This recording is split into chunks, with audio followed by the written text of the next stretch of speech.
नमस्ते आप सब लोगों को। मैं नैन्सी भाटी आप सब लोगों को एग्जामपुर बैंकिंग क्लासेस पर एक बार फिर से वेलकम करती हूं। और आज है डीआई का सेशन। आप सब लोगों को पता ही है 11 बजे डेली आप लोगों की क्लास लगती है डीआई की।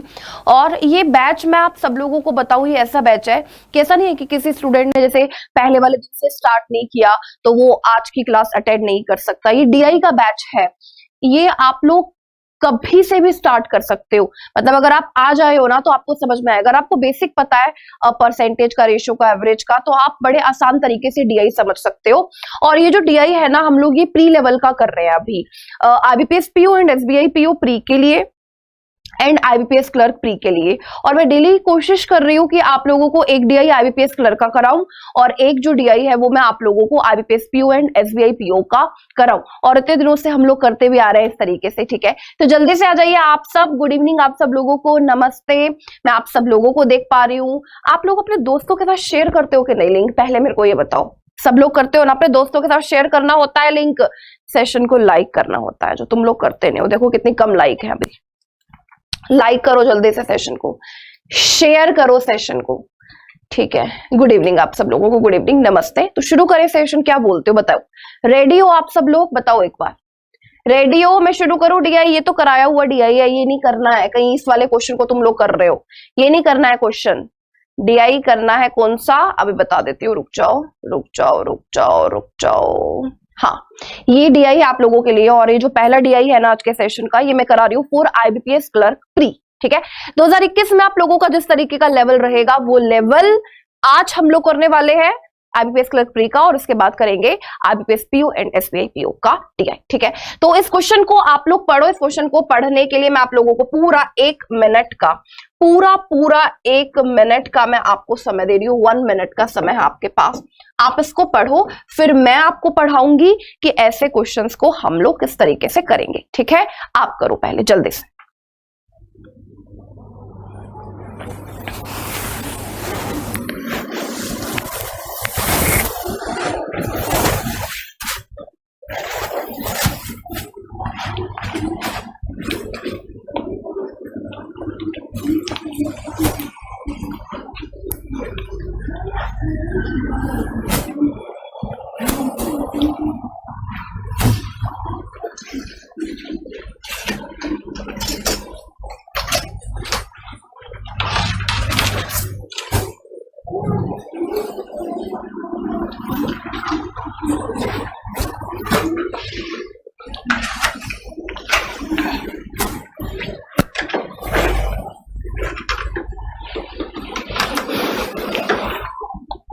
जल्दी से बताइए गुड इवनिंग आप सब लोगों को। अभी मैसेज गुड इवनिंग वाला नहीं होना चाहिए। अभी आप इस क्वेश्चन को पढ़ो यार, और जल्दी से बताओ इस क्वेश्चन का क्या आंसर होगा। मैं पढ़ू इस क्वेश्चन को, पढ़ाऊं आप लोगों को। आप सबसे पहले ना पाई चार्ट को पढ़ो जरा ध्यान से, क्या लिखा हुआ है पढ़ लो। इस पाई चार्ट को लिखा हुआ है percentage of bags available in different stores in November 2011। नवंबर 2011 में आपको बताया गया है कि जैसे स्टोर, ये पी स्टोर है, ये क्यू स्टोर है, ये आर हो गया, ये एस और ये टी, ये आपको स्टोर गिवन है।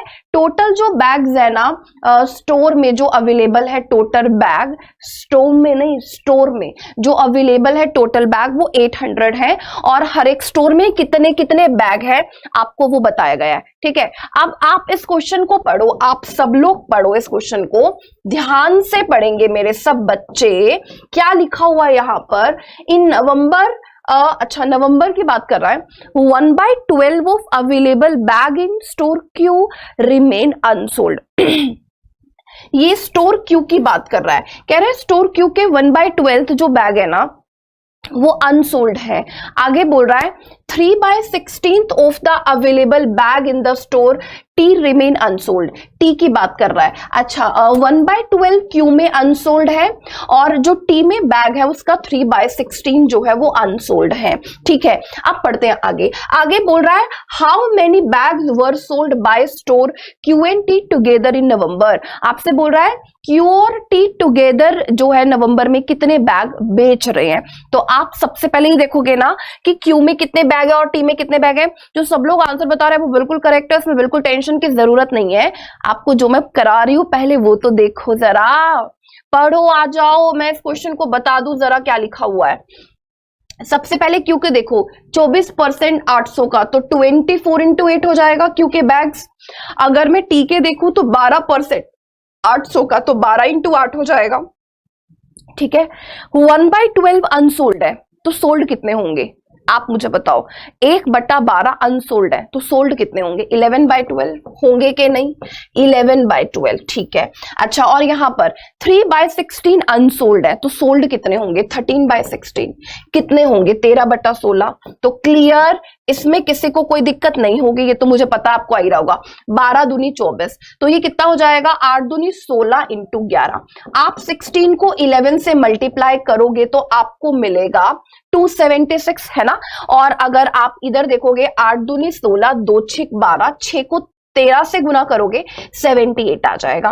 तो आप एडिशन कर दोगे। बताओ इसमें क्या दिक्कत है? 14 का 4 कैरी 1 15, और यहां पर आ जाएगा, यहां पर कोई प्रॉब्लम हुई है कि यहां 176 आएगा, और इसका करेक्ट आंसर हो जाएगा 254, जो कि बहुत सारे बच्चे बता रहे हैं, जो कि बिल्कुल करेक्ट है। वेरी गुड, वेरी गुड, बिल्कुल सही कर रहे हो आप सब लोग, बहुत ही बढ़िया। सेशन को लाइक तो कर दो यार।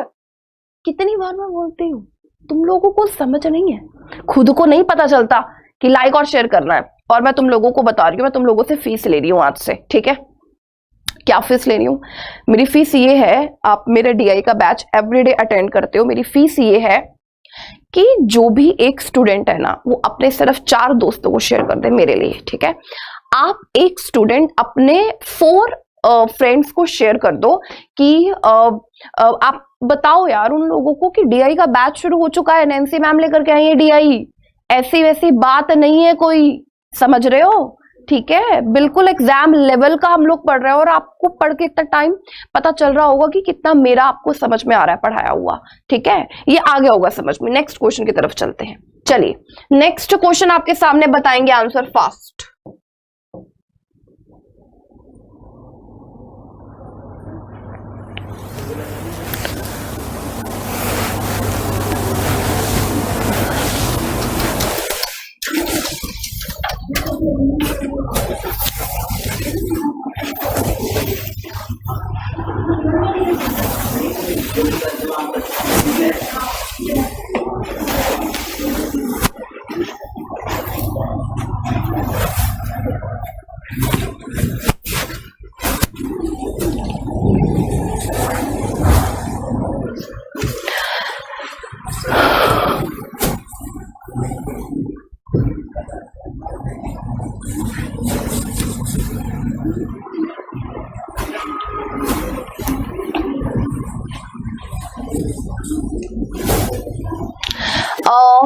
आप देखो, आप सब लोग देख लो। यहां पर बोल रहा है what is the difference between the average number of bags available in store P and Q together and average number of bags available in store R and S together. ये पी है, ये क्यू है, ये are है, ये S है और ये टी है, ठीक है। चलो जी, अब इधर देखो आप सब लोग, डिफरेंस आपको बताना है। पहले पी और क्यू के बैग देख लो, टोटल कितना होगा। पी और क्यू का सम करो, 8 और 4 12, और ये होगा 42% 800 का। तो अगर मैं आपसे पी और क्यू के बैग पूछूं टोटल, तो आप 42 इंटू 8 बताओगे, है ना। एक बार एवरेज को छोड़ दिया मैंने, क्यों छोड़ दिया? क्योंकि एवरेज दोनों में है ना, वो तो कॉमन ही आ जाएगा। आप एवरेज को मत देखो, एक बार आप देखो पी और क्यू में बैग कितने हैं, 42 इंटू 8, और उसके बाद आपको देखना है आर और एस के। आर और एस के देखो कितने हैं, 30 + 16 दैट इज 46%। तो आप 800 का 46% देखोगे तो 8 इंटू 46 ये हो जाएगा, ठीक है। 8 इंटू 46, और ये किसके हैं? आर और एस के, ठीक है। आपको इसका और इसका डिफरेंस बताना है। तो जब आप डिफरेंस बताओगे, आपको एक और चीज नजर आ रही है कि 8 कॉमन है। आप 46 और 42 का डिफरेंस देखो, 4 इंटू 8, क्योंकि आपको एवरेज बताना है, तो बाय में 2 हो जाएगा, है ना। क्योंकि 2 यहां पर स्टोर की बात कर रहा है ना, पी और क्यू आर और एस, तो आपके लिए बाय में 2 हो जाएगा। तो 2 से काट लेते हैं, तो आंसर कितना आ जाएगा? 16। बहुत सारे बच्चे बता भी रहे हैं, जो कि बिल्कुल करेक्ट है, लेकिन आपको ध्यान रखना है अप्रोच आपकी क्या होनी चाहिए। समझ रहे हो आप लोग मेरी बात? सब लोग आप इधर देखो, आपको ये पता होना चाहिए कि अप्रोच क्या है, this is the right approach for solving these types of question, ठीक है। तो ये आपकी पेपर के लिए अप्रोच होनी चाहिए। नेक्स्ट, चलिए इस क्वेश्चन का बताइए क्या आंसर होगा, जल्दी से बताओ, मैं वेट कर रही हूँ, देखूंगी सबसे पहले कौन बताएगा और उसका नाम लूंगी क्लास में, ठीक है। देखते हैं कौन बताता है, बताओ।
बताओ इस क्वेश्चन का क्या आंसर होगा। देखो मैं फटाफट से पढ़ देती हूँ आप लोगों के लिए, आप लोग ध्यान से इसको देख लो।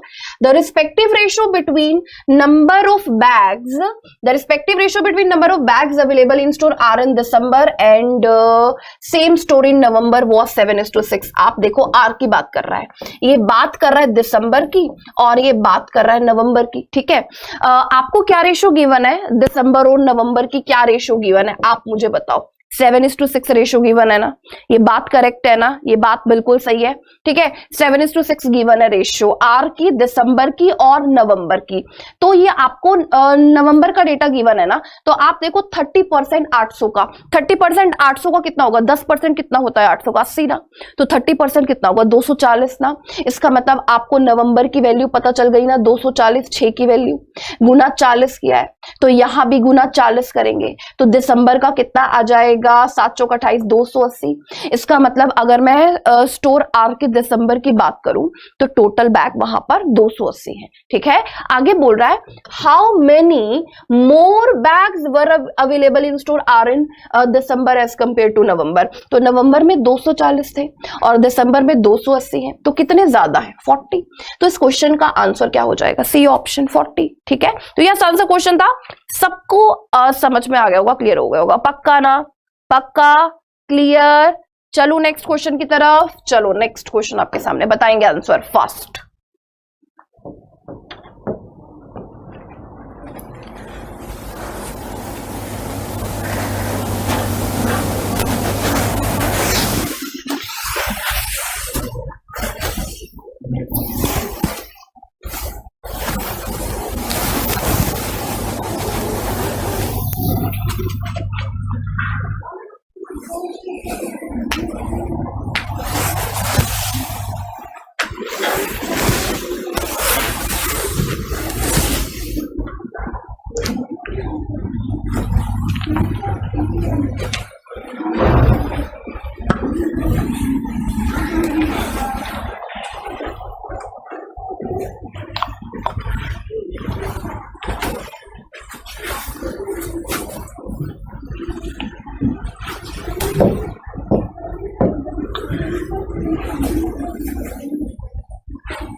चलो करें इस क्वेश्चन को, अब तक तो हो जाना चाहिए था यार, तुम लोग क्यों इतना समय लगाते हो, मुझे बताओ एक बार, क्यों तुम लोग इतना समय लगा रहे हो। पढ़ो जरा इस क्वेश्चन को, क्या इसमें कुछ मुश्किल है, कुछ मुश्किल है इस क्वेश्चन में? क्या लिखा हुआ है पढ़ना जरा। जनवरी 2012 की बात कर रहा है, ठीक है। जनवरी 2012 में the total number of bags available in all the stores together was 40 more than that available in November. अच्छा, जनवरी 2012 में बोल रहा है कि जो नवंबर से अगर 40 बैग ज्यादा हों, नवंबर में कितने? 800 ना। तो जनवरी में 40 बैग ज्यादा होंगे तो कितने होंगे? 840 ना। What was the percentage increase in the total number of bags available in all the store together from November to January? कितना परसेंट इंक्रीज हुआ यार? ये तो बड़ी सिंपल सी बात पूछ ली इसने, ये तो बड़ी सिंपल सी बात पूछ ली। आप इसको देख लो भाई, 4 दूनी 8 और 1 पर 20 से 21 हो गया। कितना बढ़ गया? 1। कितने पर बढ़ गया? 20 पर और इनटू 100। तो आंसर कितना आ जाएगा? आप मुझे बताओ आंसर कितना आ जाएगा? 5%। 20 से 21 हो गया, 1 बढ़ गया 20 पर इंटू 100, तो 1/20 इंटू 100 दैट इज 5% इस क्वेश्चन का आंसर होगा, जो कि बिल्कुल करेक्ट होगा। क्लियर? सबको आया समझ में? आ गया होगा यार, ये तो आसान है, क्लियर का क्वेश्चन है। तुम लोग इसमें घबराते हो, लैंग्वेज पढ़नी चाहिए ना तुम लोगों को, ध्यान से पढ़ो। अब ये वाला जो क्वेश्चन है ये बहुत अच्छा है, और अगर आप लोगों ने पहले पेपर दिए है ना तो आपने देखा होगा ये बहुत ज्यादा आता है पेपर में। बताओ इस क्वेश्चन का आंसर बताओ।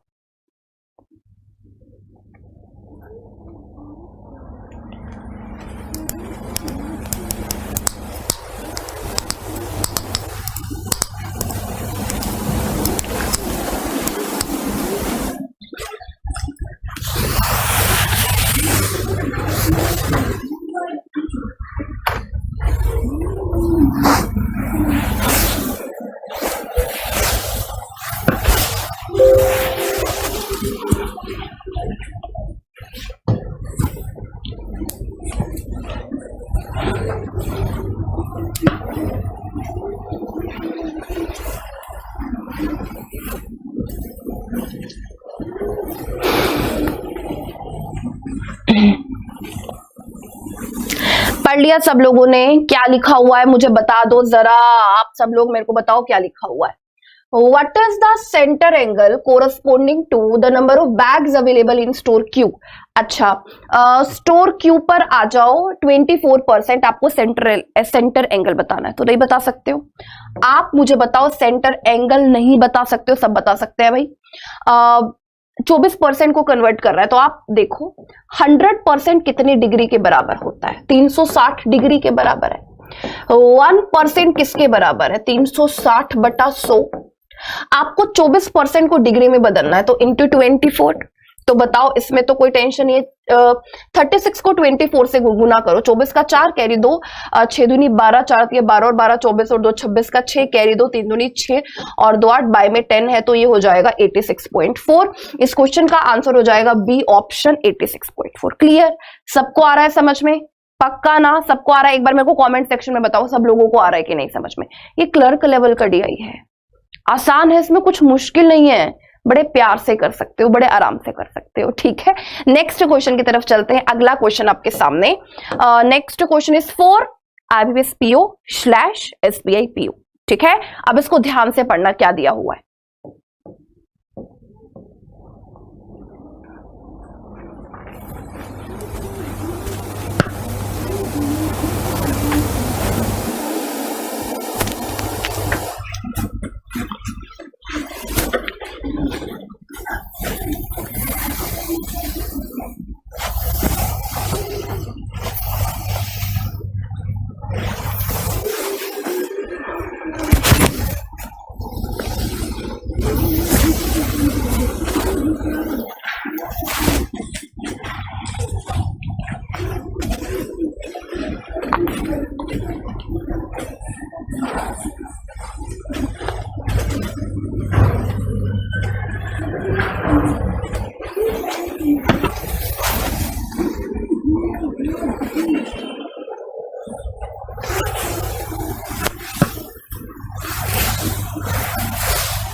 सब लोगों ने पढ़ लिया होगा, सब लोगों ने पढ़ लिया।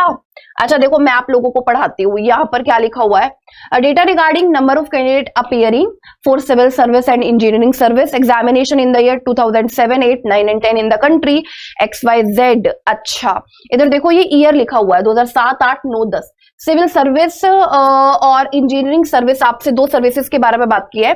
Total number of candidate appeared, अच्छा जैसे सिविल सर्विस में 2007 में 58,000 अपीयर हुए, और graduate out of total number of candidate appear, कितना परसेंट ग्रेजुएट हुए, 75%। और इस तरीके से अगर इंजीनियरिंग सर्विसेज की बात की जाए तो total number of candidate appeared कितने हैं, 30,000, और ग्रेजुएट जो है वो कितने हैं, 52%। तो ये हजार में बात हो रही है अपीयर्ड, और ये आपको परसेंटेज में डेटा गिवन है। ये आपको देख करके समझ में आ गया होगा, पक्का आ गया होगा, बिल्कुल आ गया होगा। अब इधर देखो, आप किस तरीके से इसको देखोगे, पढ़ते हैं हम लोग क्या लिखा हुआ है।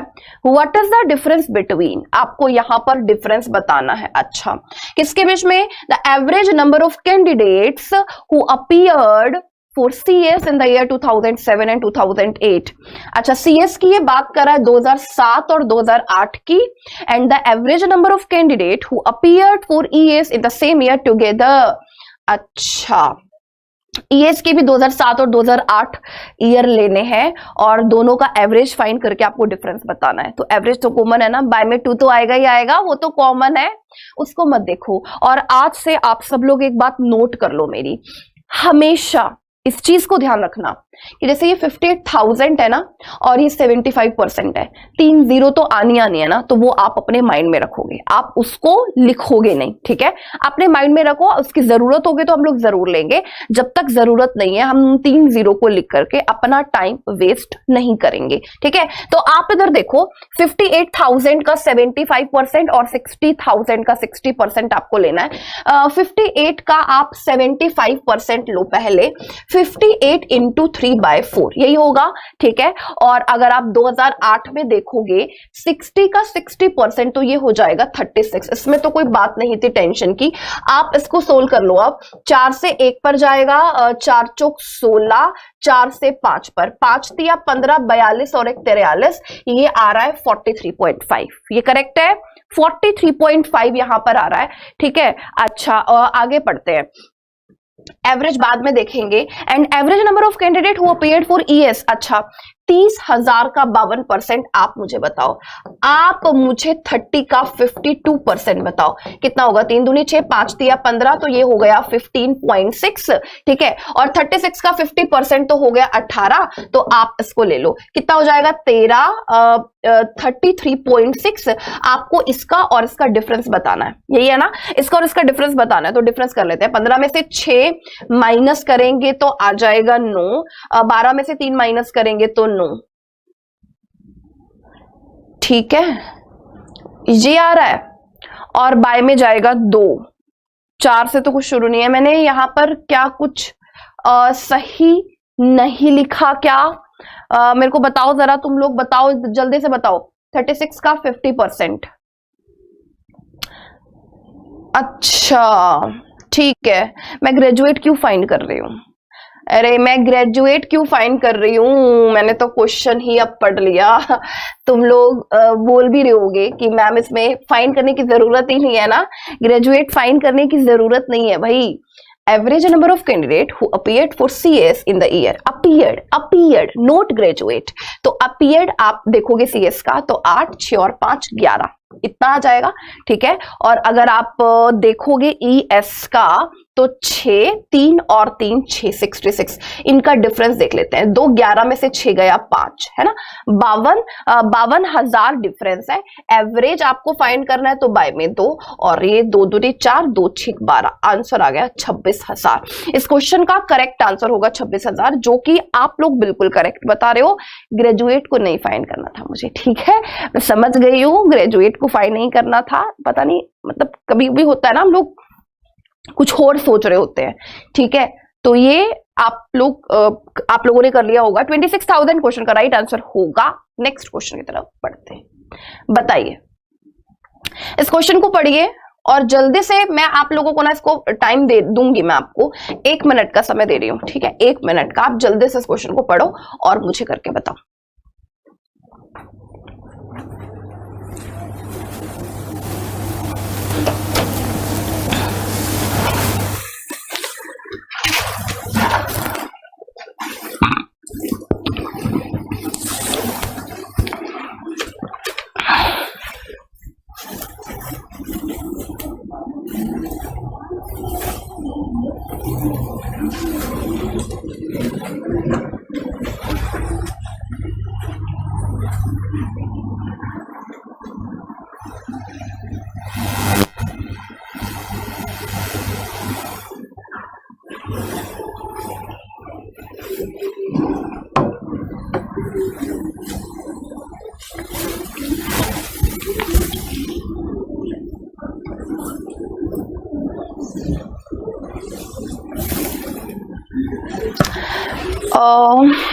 चलो ये क्वेश्चन को आप लोगों ने पढ़ लिया क्या?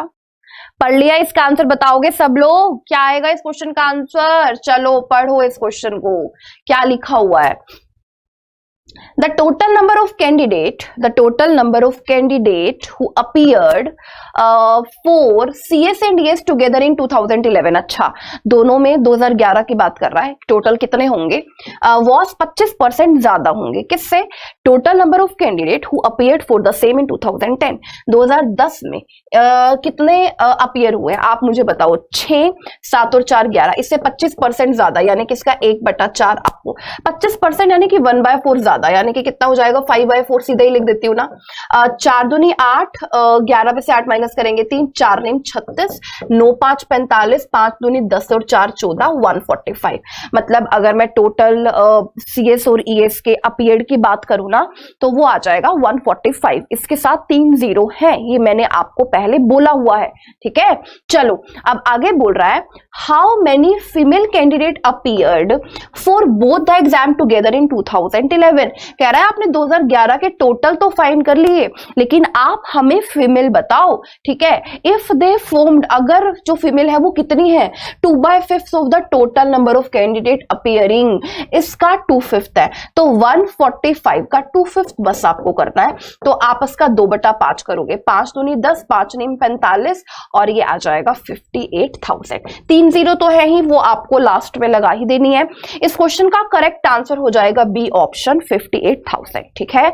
क्लियर? सबको आया समझ में? सबको आया होगा? ये बड़ा अच्छा क्वेश्चन है और इंपॉर्टेंट भी है। आप लैंग्वेज देख करके डर मत जाना कि 3-4 लाइंस का क्वेश्चन नहीं होगा, ये मैं आपको बार बार बोलती हूँ, ठीक है। चलो नेक्स्ट क्वेश्चन आपके सामने बताएंगे, इसका आंसर क्या होगा जल्दी से।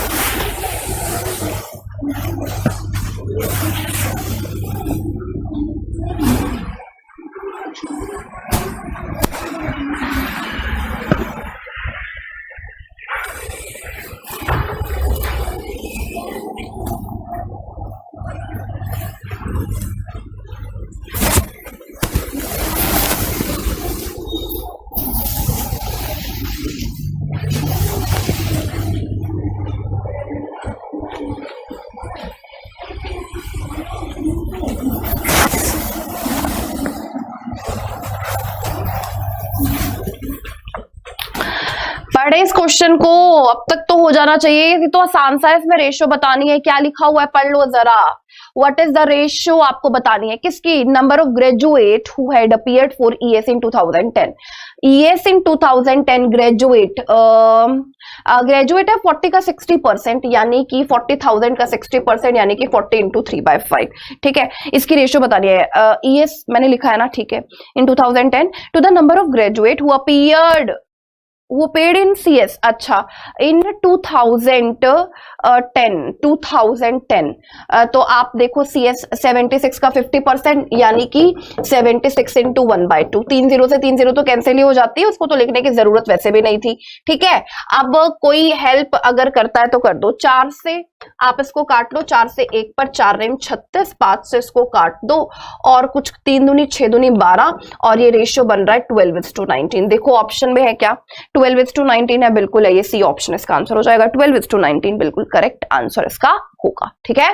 ये तो आसान था, रेशियो या परसेंटेज तो आसानी होता है जब भी आता है क्वेश्चन में, चाहे प्री में या मेंस में। रेशियो एंड परसेंटेज में कभी मत घबराना, अगर फाइंड करना हो तो आसान होता है वो। चलो अब इस क्वेश्चन का बताओ, चलो।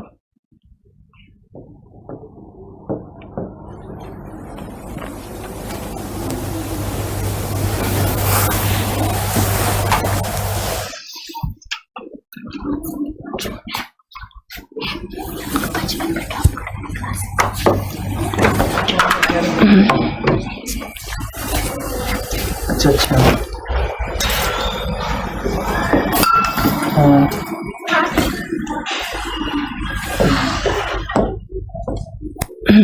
देखो क्या लिखा हुआ है, आप इसको ध्यान से देखो। देखो ये भी आसान है, इसमें कुछ मुश्किल नहीं है।